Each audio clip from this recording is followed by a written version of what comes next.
Hi guys, ಎಲ್ಲರಿಗೂ ನಮಸ್ಕಾರ. ASV ಅಕಾಡೆಮಿಗೆ ಸ್ವಾಗತ. ಬಹಳ ದಿನಗಳ ನಂತರ ಫೇಸ್ ಟು ಫೇಸ್ ವಿಡಿಯೋ ಮಾಡ್ತಾಯಿದ್ದೀನಿ. ಸೊ ಅದಕ್ಕಾಗಿ ನಿಮ್ಮೆಲ್ಲರ ಸಹಕಾರ ಇರಲಿ. ಇವತ್ತಿನ ಒಳ್ಳೆಯ ಒಂದು ಇನ್ಫಾರ್ಮೇಟಿವ್ ಎಜುಕೇಷನ್ ವಿಡಿಯೋನ ತೊಗೊಂಬಂದಿದ್ದೀನಿ. ಸೊ ಅದಕ್ಕಾಗಿ ನೀವೇನು ಮಾಡಬೇಕು ಗೊತ್ತಲ್ಲ, ನಾನೇನು ಹೇಳೋಲ್ಲ. ಸೊ ಬನ್ನಿ ಇವಾಗಿನ ಇಂಪಾರ್ಟೆಂಟ್ ಮಾಹಿತಿನ ನೋಡೋಣ.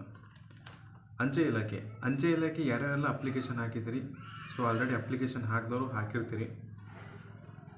ಅದಕ್ಕೆ ಇಂಪಾರ್ಟೆಂಟ್ ಡಾಕ್ಯುಮೆಂಟ್ಸ್ ಏನು ಬೇಕು ನಿಮ್ಮ ಡಾಕ್ಯುಮೆಂಟ್ ವೆರಿಫಿಕೇಷನ್ ಹೋದಾಗ ಅಂಥೇಳಿ ವೆರಿ ಇಂಪಾರ್ಟೆಂಟಾ. ಅದಿಲ್ಲ ಅಂತಂದರೆ ನೀವು 100% ರಿಜೆಕ್ಟ್ ಆಗ್ತೀರಾ. ಈ ಒಂದು 6 ಇಂಪಾರ್ಟೆಂಟು ನಿಮಗೆ ಡಾಕ್ಯುಮೆಂಟ್ಸ್ ಹೇಳ್ತೀನಿ. ಅದರಲ್ಲಿ ಯಾವುದೇ ಇಲ್ಲ ಅಂತಂದ್ರೆ ನೀವು 100% ರಿಜೆಕ್ಟ್ ಆಗ್ತೀರಾ. ಇವಾಗಲೇ ಇಲ್ಲ ಐತೆ ಅಂತೇಳಿ ತೆಗೆಸ್ಕೊಂಡು ಇಟ್ಕೋರಿ. ಕರೆಕ್ಟಾಗಿ ವಿಡಿಯೋ ನೋಡಿ.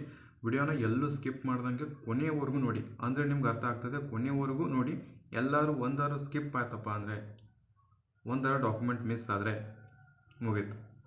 ಡಾಕ್ಯುಮೆಂಟಲ್ಲಿ ರಿಜೆಕ್ಷನ್ ಆದರೆ ಮುಗೀತು, ಎಲ್ಲ ವೇಸ್ಟು. ಹೇಳ್ತಿದ್ದೀನಿ, ವೆರಿ ಇಂಪಾರ್ಟೆಂಟಾ.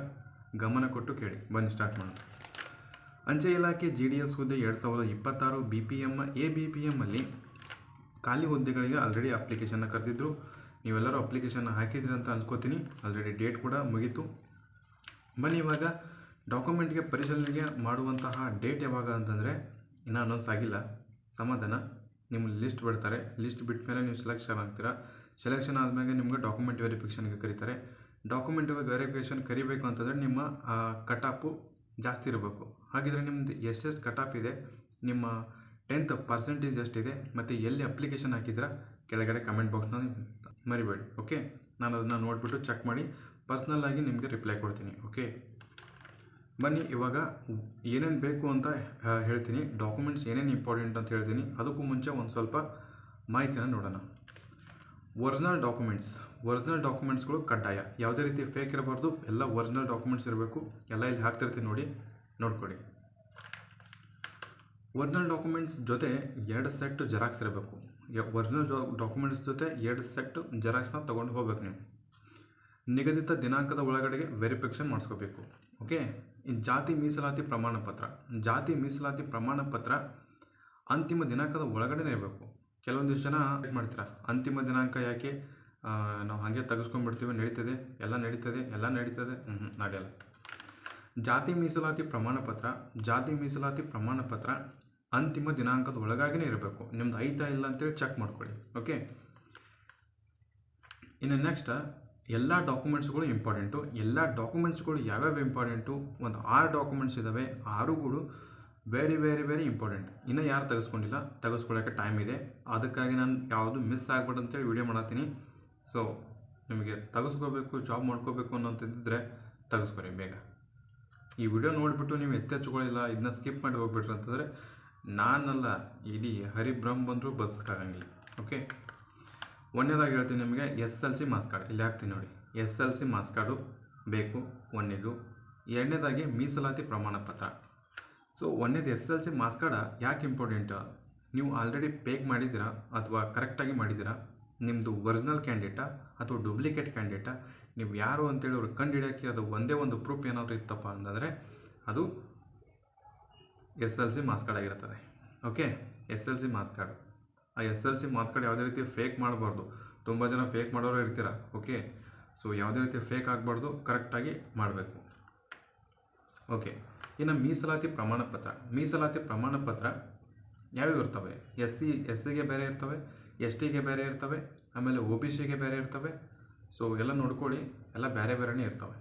ಅವುಗಳನ್ನ ನೀವು ಇಂತಿಷ್ಟು ದಿನ ಅಂತ ಇರ್ತದೆ, ಇಂತಿಷ್ಟು ದಿನಾಂಕ ಅಂತ ಕೊಟ್ಟಿರ್ತಾರೆ. ಆ ದಿನಾಂಕದ ಒಳಗಾಗಿನೇ ನೀವು ತೆಗೆಸ್ಕೊಂಡಿರಬೇಕು. ಓಕೆ, ಆನ್ಲೈನ್ ಪ್ರಿಂಟೌಟ್ನ ತೆಗೆಸ್ಕೊಂಡು ಹೋಗಬೇಕು. ಆನ್ಲೈನ್ ಪ್ರಿಂಟೌಟ್ ಯಾರು ತೆಗೆಸ್ಕೊಂಡಿಲ್ಲ, ಅಪ್ಲಿಕೇಶನ್ ತೆಗೆಯುವಾಗ ತೆಗೆದುಕೊಡ್ತಾರೆ. ಅದನ್ನ ಯಾರು ತೆಗೆಸ್ಕೊಂಡಿಲ್ಲ ಬೇಗ ತೆಗೆಸ್ಕೊಳ್ಳಿ, ಇನ್ನೂ ಟೈಮ್ ಇದೆ. ಈಗಲೇ ಮಾಡ್ತಿರೋ ಉದ್ದೇಶ ಯಾವುದೇ ಕೂಡ ಮಿಸ್ ಆಗಬಾರ್ದು. ನಿಮ್ಮದು ಕರೆಕ್ಷನ್ ಡೇಟ್ ಕೂಡ ಹತ್ತಿರ ಬಂದಿದೆ. ಕರೆಕ್ಷನ್ ಯಾರಾದರೂ ಇತ್ತಂದರೆ ಕರೆಕ್ಷನ್ ಮಾಡ್ಕೊಳ್ಳಿ. 17-18ನೇ ತಾರೀಕು ಲಾಸ್ಟ್ ಡೇಟ್. ಇನ್ನೊಂದು 4ನೇದು ವೆರಿ ಇಂಪಾರ್ಟೆಂಟ್.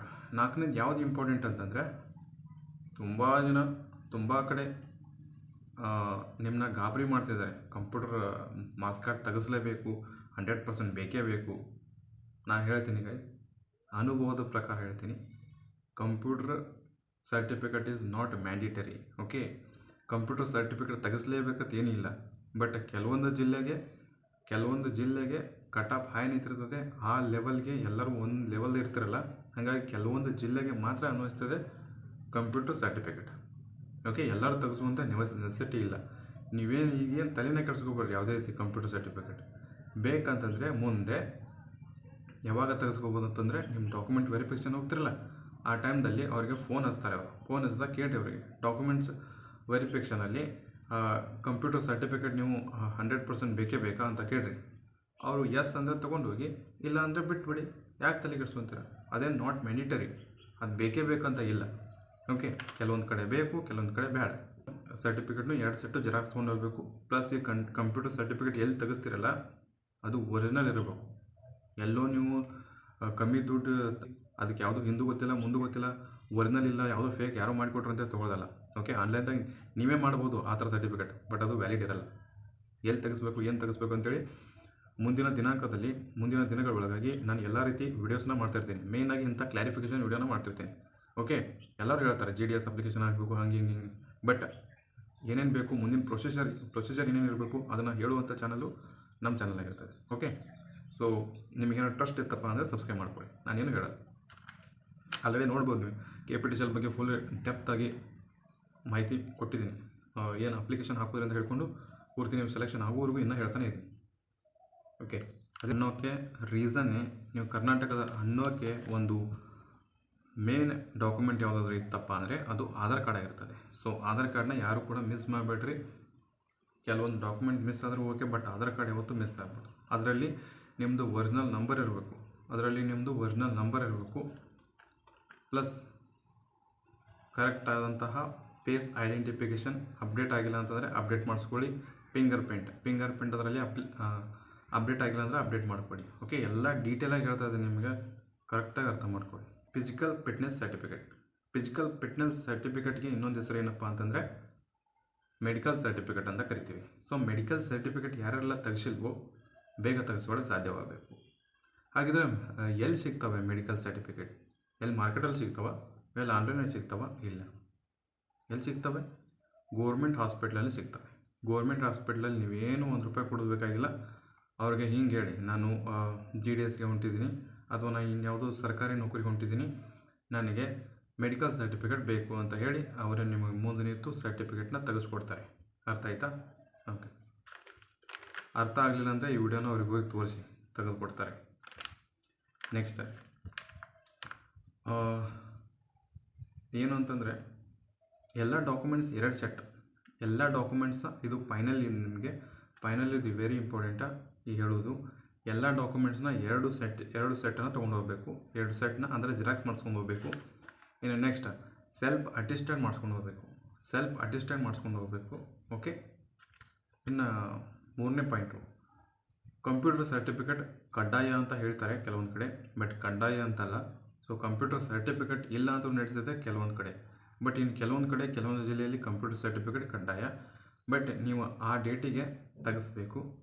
ಅದೇನು ಮುಂದೆ ತೆಗೆಸ್ಕೊಳ್ಳೋಕ್ಕೆ ಆಗ್ತದೆ. ಬಟ್ ನಿಮ್ಮ ಡಾಕ್ಯುಮೆಂಟ್ಸ್ ವೆರಿಫಿಕೇಷನ್ ಬಂದ ಮೇಲೆ ಅವ್ರಿಗೆ ಕಾಲ್ ಮಾಡಿಬಿಟ್ಟು ಬೇಕಾ ಬೇಡ ಅಂತ ಕೇಳ್ಕೊಂಡು ತೆಗ್ಸಕ್ಕೆ ಬರ್ತದೆ. ಈಗೇನು ತಲೆ ಕೆಡಿಸ್ಕೊಬಿಡ್ರಿ. ಓಕೆ, ಇನ್ನು ಮುಂದೆ ತೆಗೆಸ್ಕೊಳ್ಳೋಕ್ಕೆ ಆಗ್ತದೆ. ಬಟ್ ನಿಮ್ಮ ಡಾಕ್ಯುಮೆಂಟ್ಸ್ ವೆರಿಫಿಕೇಷನ್ ಬಂದ ಮೇಲೆ ಅವ್ರಿಗೆ ಕಾಲ್ ಮಾಡಿಬಿಟ್ಟು ಬೇಕಾ ಬೇಡ ಅಂತ ಕೇಳ್ಕೊಂಡು ತೆಗ್ಸಕ್ಕೆ ಬರ್ತದೆ. ಈಗೇನು ತಲೆ ಕೆಡಿಸ್ಕೊಬಿಡ್ರಿ. ಓಕೆ, ಇದಿಷ್ಟು ಸ್ವೀಟ್ ಆ್ಯಂಡ್ ಶಾರ್ಟ್ ಮಾಹಿತಿಯಾಗಿತ್ತು. ನಾನು ಹೇಳೋದಂತಹ ಎಲ್ಲ ಪಾಯಿಂಟ್ಸ್ಗಳು ನಿಮಗೆ ಕರೆಕ್ಟಾಗಿ ಅರ್ಥ ಆಗಿದ್ದಾವೆ ಅಂತ ಅನ್ಕೋತೀನಿ. ಏನಾದರೂ ಅರ್ಥ ಆಗಲಿಲ್ಲ ಅಂತಂದರೆ ಕೆಳಗಡೆ ಕಮೆಂಟ್ ಬಾಕ್ಸ್ನ ಇದೆ. ಸೊ ಕಮೆಂಟ್ ಬಾಕ್ಸ್ನಲ್ಲಿ ನಿಮ್ಮದು ಫುಲ್ ಕಮೆಂಟನ್ನು ಸಾರಾಂಶವನ್ನು ಬರೀರಿ. ನಾನು ಅರ್ಥ ಮಾಡ್ಕೋತೀನಿ, ನಿಮಗೆ ರಿಪ್ಲೈ ಕೊಡ್ತೀನಿ. ನಿಮ್ಮ ಸ್ಕೋರ್ ಮತ್ತು ನಿಮ್ಮ ಯಾವ ಜಿಲ್ಲೆಗೆ ಅಪ್ಲಿಕೇಶನ್ ಹಾಕಿದಿರಲ್ಲ ಅದನ್ನು ಕೆಳಗಡೆ ಕಮೆಂಟ್ ಬಾಕ್ಸ್ನ ತಿಳಿಸಿ. ನನಗೆ ಗೊತ್ತಾಗಬೇಕು ನೀವು ಎಲ್ಲೆಲ್ಲಿ ಹಾಕಿದ್ದೀರಾ, ಎಲ್ಲೆಲ್ಲಿ ಇಲ್ಲ. ಸೊ ಹಾಗೆ ನಿಮ್ಮ ಕಾಂಪಿಟೇಟರ್ಗೂ ಗೊತ್ತಾಗಬೇಕು ನೀವು ಎಲ್ಲೆಲ್ಲಿ ಅಪ್ಲಿಕೇಶನ್ ಹಾಕಿದ್ದೀರಾ, ಎಲ್ಲಿ ಕಟ್ ಆಫ್ ಕಮ್ಮಿ ನಿಲ್ತದೆ, ಎಲ್ಲಿ ಜಾಸ್ತಿ ನಿಲ್ತದೆ, ಎಲ್ಲಿ ಹೈ ನಿಲ್ತದೆ, ಎಲ್ಲಿ ಕಡಿಮೆ ನಿಲ್ತದೆ ಗೊತ್ತಾಗಬೇಕು. ಸೊ ನಮಗೂ ಕೂಡ ಗೊತ್ತಾಗಲಿ, ನಾನು ಕೂಡ ಪರ್ಸ್ನಲ್ಲಾಗಿ ನಿಮಗೆ ರಿಪ್ಲೈನ ಕೊಡ್ತಾ ಹೋಗ್ತೀನಿ. ಓಕೆ, ಸೊ ಇದಿಷ್ಟು ಶಾರ್ಟ್ ಮಾಹಿತಿಯಾಗಿತ್ತು. ಇದರಲ್ಲಿ ನಿಮಗೇನಾದರೂ ಸ್ವಲ್ಪನಾದರೂ ವಿಡಿಯೋ ಇಷ್ಟ ಆಗಿತ್ತಂದರೆ ಸ್ವಲ್ಪ ಇಷ್ಟ ಆಗಿತ್ತಂದರೆ ಒಂದು ಲೈಕ್ ಕೊಡ್ತೀರಲ್ಲ ಬಿಡಿ, ನಿಮ್ಮ ಇಷ್ಟ. ಓಕೆ, ಒಂದು ಲೈಕ್ ಕೊಡಿ, ಸಬ್ಸ್ಕ್ರೈಬ್ ಮಾಡ್ಕೊಳ್ಳಿ ಅಷ್ಟೇ. ಎಲ್ಲರಿಗೂ ಕೂಡ ಧನ್ಯವಾದ.